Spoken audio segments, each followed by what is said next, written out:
అన్నయ్య కావాలనే ఇందులో పోటీ పడుతున్నాడు. ఏం తెలుసు వాడికి అసలు కుస్తీ గురించి? 20 ఏళ్లగా కుస్తీ పడుతున్నా నాకే ఇంకా కుస్తీ సరిగ్గా రాదు. ఎందుకలా డౌట్ గా చూస్తున్నావు? ఇదంతా రత్నంగాడి నాటకాలన్నయ్య. వాడి కోసం అయినా మన అమ్మాయి పోటీలో పాల్గొని అల్లుడు గారిని ఎగేసి దిగేసి కొట్టాలి. బావుందయ్యా నువ్వు చెప్పేది. ఊరందరి ముందు దీని మొగుడిని ఇది కొడితే రేపు మళ్ళీ ఇద్దరు కలిసి ఎలా కాపురం చేస్తారు? కీర్తి, ఈ పోటీలో పాల్గొనడం లేదని చెప్పేసిరా. మనకి కుస్తీ వద్దు ఏమొద్దు. Sir post.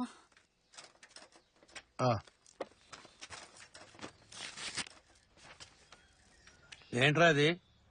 పొగరు కాకపోతే ఎంత పని చేశారో చూడు. డైవర్స్ నోటీస్ పంపించారు వాళ్ళు. ఆవేశపడద్దు అన్నారు. ఇప్పుడు కూడా ఆవేశపడకపోతే ఎలా? విడగొట్టేద్దామనే. వీళ్ళంతూ చూడాలన్నయ్య. భగవంతుడా,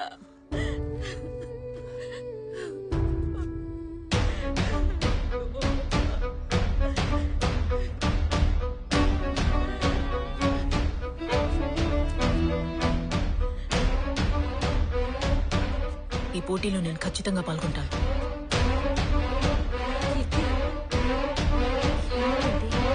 కోడాంగి కుస్తీ సమాజం ఏంట్రా ఇదేదో తేడా ఉంది. ఈ ఏరియా మొత్తంలో ఈయనరా పెద్ద కుస్తీ పైల్వాన్. ఈయన దగ్గర నేర్చుకుంటేనే దాని మీద గెలవగలం.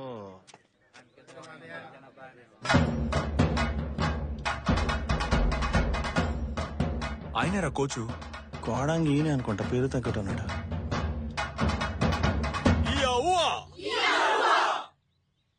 రా పిచ్చి కుక్కర్ సెంటర్ అడుగుతున్నాడు. ఈడేం కుస్తీ నేర్పిస్తాడు రా. ఏంట్రా నుంచి చూడ పరిగెడుతున్నారు?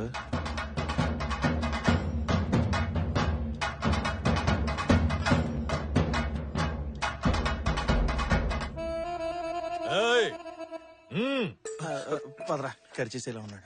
నమస్తే. ఎవర్రా మీరు? నేను వీరా, వీడి చట్టం. పేర్లు అడిగానా? స్టూపిడ్స్, ఎందుకు వచ్చారు ఇక్కడికి? 15 రోజుల్లో నేను మట్టి కుస్తీ నేర్చుకుని పెద్ద ఛాంపియన్ అవ్వాలి. నన్ను ఆశీర్వదించండి కోచ్. 15 రోజుల్లో నేర్చుకోవడానికి ఏదైనా పప్పు సాంబారా? కుస్తీరా? తెలుసు కోచ్. ఒక పెద్ద పోటీలో పాల్గొనడానికి పేరిచ్చాను. అందులో గెలవకపోతే నా పరువు పోద్ది కోచ్. ఎక్కడ పరువు? ఎప్పుడో పోయింది. గమ్మునుండ్రా. మట్టి కుస్తీ అంటే ఏంటో తెలుసా నీకు? కబడ్డీ తెలుసు coach. Kabaddi. What is this nonsense? కుస్తీ తెలుసా అంటే తెలుసో తెలీదో చెప్పాలి. అది వదిలేసి కబడ్డీ ఆడుతున్నావు. పిచ్చా నీకు? ఈడు మంచోడే కోచ్. ఇలా మామకే కొంచెం పెచ్చ, అందుకే కబడ్డీ కుస్తీ ఒకటని చెప్పి పంపించాడు. ఆ పిచ్చోడి దగ్గర నేర్చుకోపో. కోచ్ ఆగండి coach. Coach coach please coach, నా జీవితం మీ చేతిలోనే ఉంది. అంత పెద్ద పోటీనా? ఇంత కసిగా ఉన్నావు? చెప్తాను కోచ్. నా వైఫ్ తను ఇప్పుడు అర్థమైంది. మిగతా కథ నేను చెప్తాను. నీ వైఫ్ కి హెల్త్ ప్రాబ్లం, ట్రీట్మెంట్ చేయించడానికి డబ్బులు కావాలి. అందుకని పోటీలో పాల్గొని ప్రైజ్ గెలుచుకోవాలనుకుంటున్నావు. ఏమై కరెక్ట్? అది మామకన్నా తెంగరోళ్ళ ఉన్నాడు. భలే కనిపెట్టారు కోచ్. నా కథ కూడా షేమ్ టు షేమ్. నా వైఫ్ ట్రీట్మెంట్ కోసం కుస్తీ పోటీలో పాల్గొని ప్రైజ్ గెలుచుకున్నాను. I'm very proud of you. నేను నీకు కుస్తీ నేర్పిస్తాను. Thank you. రేపే వచ్చి జాయిన్ అయిపో.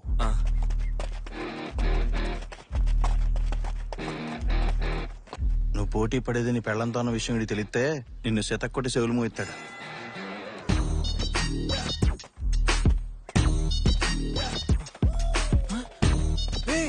నువ్వు ఇక్కడేం చేస్తున్నావురా? నేను ఎప్పుడో జాయిన్ అయ్యా, నువ్వే లేటు. భర్తల భద్రతా సంఘంలో నేను చేరినట్టు నా పెళ్ళానికి తెలిసిపోయింది. ఆఫీస్ లో అందరి ముందు లెఫ్ట్ రైట్ వాయించింది. అందుకే ఈ పోటీలవి వద్దమ్మా, చెప్పేది విను.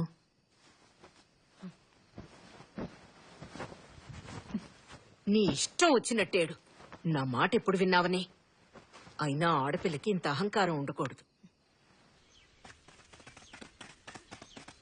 అందరూ అక్కడ ప్రాక్టీస్ చేస్తుంటే నువ్వు ఎక్కడే పెడుతున్నావు? లేదురా, మ్యాచ్ లో నేను ఓడిపోతానేమో అని భయంగా ఉంది. ఫీల్ అవుకో, నువ్వు ఖచ్చితంగా గెలుస్తావు. ఎలా చెప్తున్నావు? షార్ప్ పట్టా చూసావా? చూశాను. అందులో రంగయ్య ఎవరి దగ్గర ట్రైనింగ్ తీసుకున్న ఎవరు గెలవాలా? చివరికి దిక్కులు చూసిన సమరానే గెలిచాడు. వెంకటేష్ గురు సినిమాలో చిన్నప్పటి నుంచే ట్రైనింగ్ తీసుకున్న వాళ్ళ అక్కని దాటి టీవీలో మ్యాచ్లను చూసి దాని చెల్లె గెలిచింది. ఇంకోటి చెప్పనా, తమ్ముడిలో బాక్సింగే జీవితం అనుకున్న అన్న క్యారెక్టర్ కన్నా చివరి దాకా దిక్కులు చూసిన మన పవర్ స్టారే కప్పు కొడతాడు. దీనిలో నీతేంటి? మ్యాచ్ లో గెలవడానికి దిక్కులు చూస్తే చాలు. నువ్వు బాగా దిక్కులు చూస్తున్నావుగా.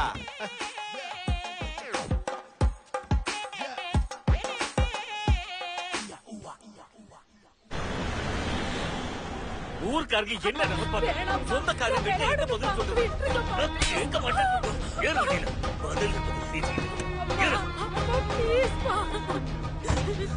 அப்பா எனக்கு கல்யாணம் வேணாம்ப்பா ப்ளீஸ்ப்பா அப்பா ப்ளீஸ் என் பொண்ணு வீட்டை விட்டு வந்து 2 மாசம் ஆச்சு. அவளுக்கு என்ன ஆச்சு? அவ எங்க போனான்னு தெரியாம அவ அம்மா வீட்டுல படுத்த படுக்கையா கிடக்கா. நீ ஒரு கோச் தானையா? நீயாவது வீட்டுக்கு இன்ஃபார்ம் பண்ணிருக்கலாம்ல. இவ்வளவு நாள் என் பொண்ணை பத்திரமா பாத்துக்கிட்டதுக்கு இந்தா, பிடி வண்டியை விடலாம்.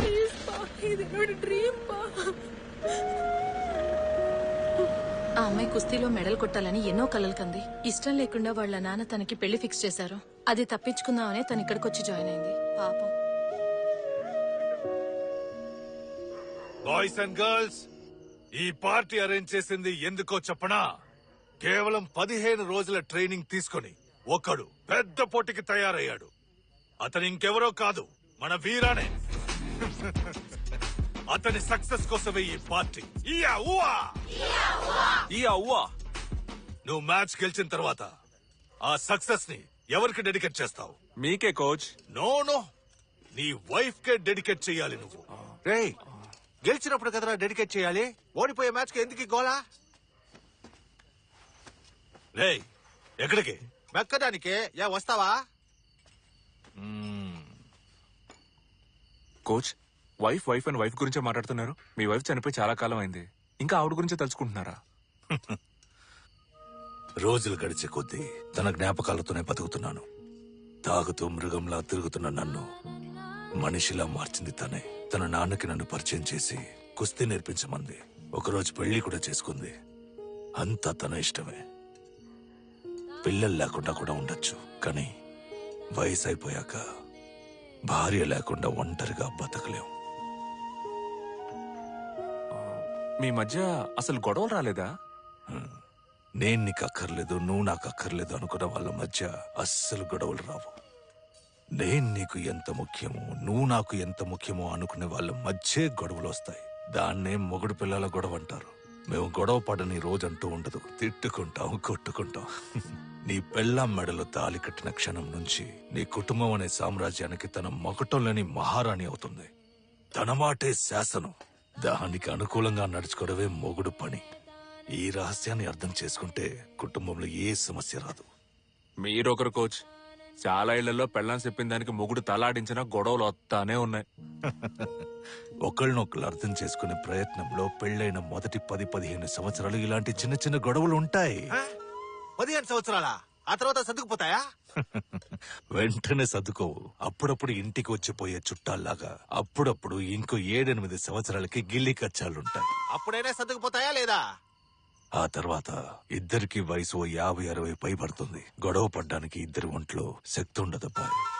ఆ క్షణం నుంచి మొదలవుతుంది ప్రశాంతమైన జీవితం.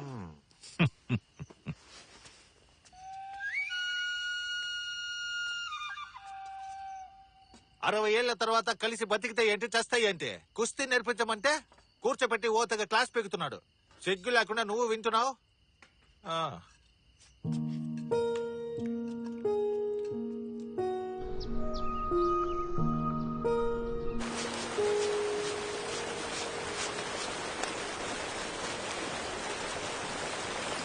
అతయ్య, మామయ్యలేడా? బయటికి వెళ్ళారు. ఇప్పుడు వచ్చేస్తారు, కూర్చో.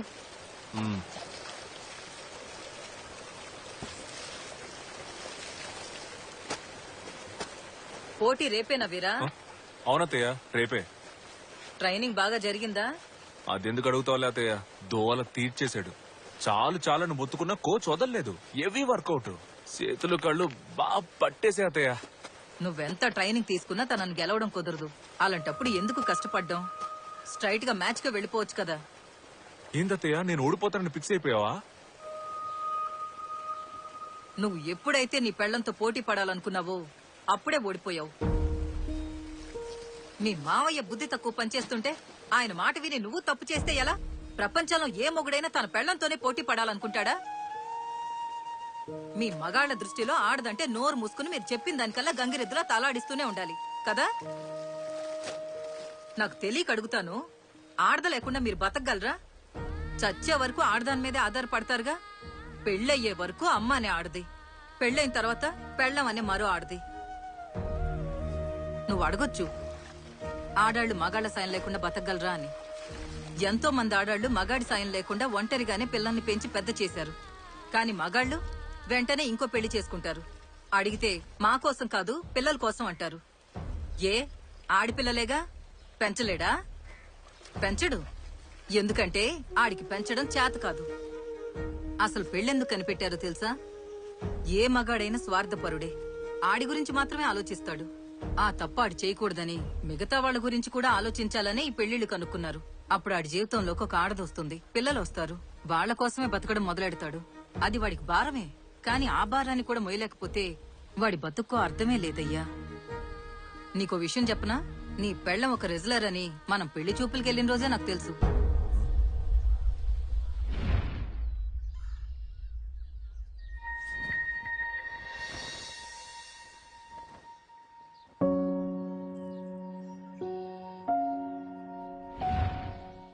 ఈ విషయం ఆ రోజే నాకెందుకు చెప్పలా? చెప్తే ఈ పెళ్లి చేసుకునేవాడివా? కీర్తి లాంటి ఒక అమ్మాయి నీ జీవితంలోకి వస్తే నీ లైఫ్ మారుతుంది, నువ్వు మారుతావని ఆశపడ్డాను. అందుకే నీకు చెప్పలేదు.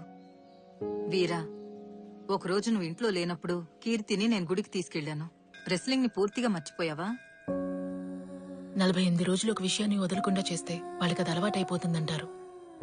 15 సంవత్సరాలుగా రెస్లింగ్ మాత్రమే నాకు తెలుసు. ఎలా మర్చిపోమంటారు? అయితే మరి ఈ జీవితం ఎందుకు కావాలనుకున్నావు? మనమందరం కుటుంబానికి కట్టుబడిన వాళ్ళం. కుటుంబమా కెరియరా అన్న చాయిస్ వచ్చినప్పుడు కుటుంబాన్ని చూస్ చేసుకున్నాం మనం. నువ్వు చెప్పేది నిజమే. కానీ జీవితంలో ఏదైనా సాధించాలనుకుంటే కుటుంబం గురించి అంత ఆలోచించకూడదు. దేన్ని పట్టించుకోకుండా ముందుకెళ్తూనే ఉండాలి. ఆలోచించడానికి ఇది బాగుంటుంది. మిగతా దేశాల్లో ఆడాళ్లు పోటీలో విన్ అవడానికి ఆపోజిట్ ప్లేయర్స్ తో తలపెడితే సరిపోతుంది. కానీ ఇండియాలో మాత్రం ముందు ఇంట్లో వాళ్లతో ఫైట్ చేసి గెలవాలి. దాంతోనే సగం జీవితం అయిపోతుంది. ఇంకింట్లో వాళ్ళని ఒప్పించడానికి మిగతా సగం అయిపోతుంది. ఈ లైఫ్ మరి నీకు నచ్చుతోందా? నాకు ఆయన నచ్చారు. చూడు వీరా, నీకెంతో అదృష్టం ఉంటే కాని ఇలాంటి భార్య దొరకదు. తనతో కలిసి బతుకు. కాదని మీ మామయ్య మాటలు విన్నావనుకో, జీవితంలో నష్టపోయేది నువ్వే. అతయ్య, నువ్వేనా మాట్లాడేది? నేనేం చదువుకున్నాననుకుంటున్నావు? 4వ తరగతేగా. BA in English literature. అబద్దాలాడే మా బాబు మీ మామయ్య కట్టబెట్టాడు. రేపేగా మ్యాచ్. చూసుకుందాం. కేరళనా ఏపీయా? సరే మాట్లాడదాం. ఉంటానా?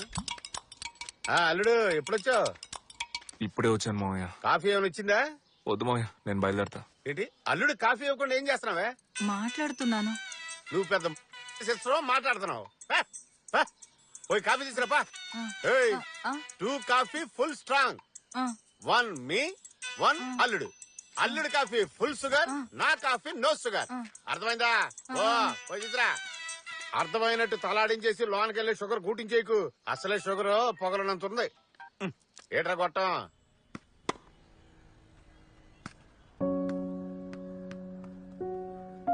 ఈ లైఫ్ మరి నీకు నచ్చుతోందా? నాకు ఆయన నచ్చారు. నీకెంతో అదృష్టం ఉంటే కాని ఇలాంటి భార్య దొరకదు. తనతో కలిసి బతుకు. ఈ బాల్ తో ఓవర్ అయిపోయింది. పట్టుకోరా మామ, బాల్ తీసుకుంటాం.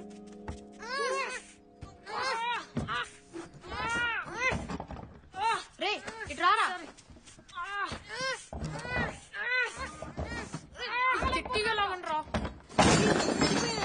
రేయ్, ఏంట్రా అల్లరి?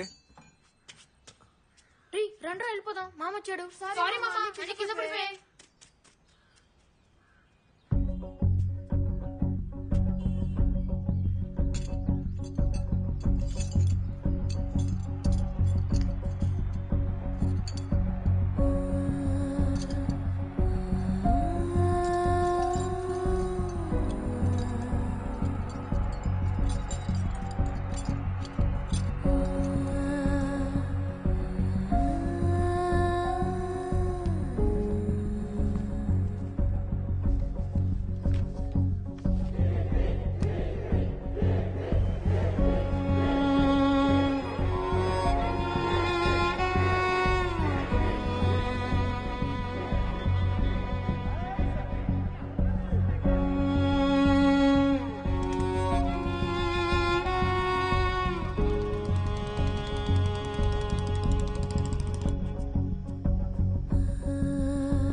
നിക്ക് നിക്ക് ആരാ എന്ത് വേണം సార్ నా వైఫ్ లోన్ ఉంది ഇവിടെ പെണ്ണുങ്ങൾ తన్ని- പ്രാക്ടീസ് తన్ని ചെയ്യുന്ന కలవాలి. സ്ഥലം. പുറത്തുള്ളവർക്ക് ഇവിടെ ఒకసారి మీరు ప్రవేశനമില്ല. వెళ్ళి చెప్పండి ഇവിടുത്തെ సార్, నియమങ്ങളൊക്കെ మేనేజర్తో മനസ്സിലാക്കുക చెప్ప- సార్. మేనేజర్తో എല്ലാവർക്കും చెప్పండి సార్ ప్రాబ్లం. వచ్చానని. సార్ నా వైఫ్ కీర్తి లోన్ ఉంది తను కలవాలి నేను లోపలికి రానివ్వట్లా. ఓ నువ్వే కీర్తి హస్బెండా? అవును సార్. నువ్వు ఇక్కడే ఉండు, నేను కీర్తికి ఇన్ఫార్మ్ చేస్తా. అలాగే సార్.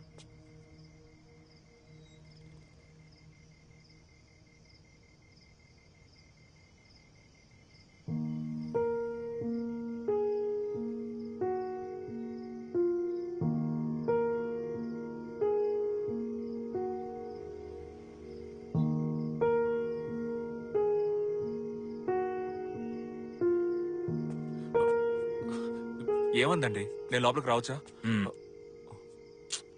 కీర్తికి నిన్ను మీట్ అవడం ఇష్టం లేదంట. నువ్వు మగాడివైతే పోటీలో గెలవమంటుంది. ఇక బయలుదేరు.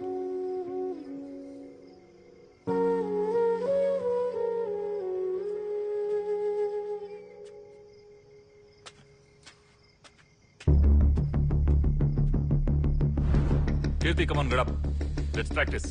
ప్రాక్టీసా? ఇప్పుడా? No chance. I cannot. I'm so tired. See, Anu has come. అయ్యో, దయచేసి వదిలేయండి. నేను ఇంటికి వెళ్ళాలి. Okay.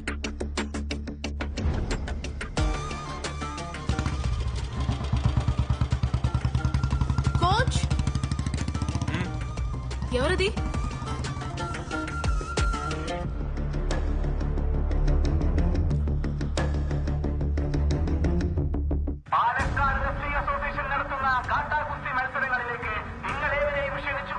పాలకాట్లో జరగబోయే మట్టి కుస్తీ టోర్నమెంట్ లో భార్య భర్తల మధ్య పోటీ గురించి ప్రజలు ఏమనుకుంటున్నారో చూద్దాం. వీరా కీర్తి పోటీ గురించి మీ అభిప్రాయం ఏంటి?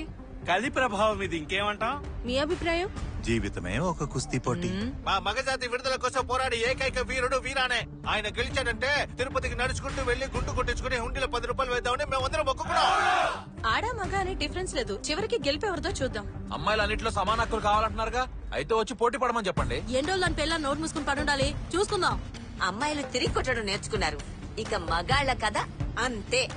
100 మాట్లాడొచ్చు. ఎవడేమన్నా ఆడది మగాడి కిందే. ఇక మాటలు లేవు.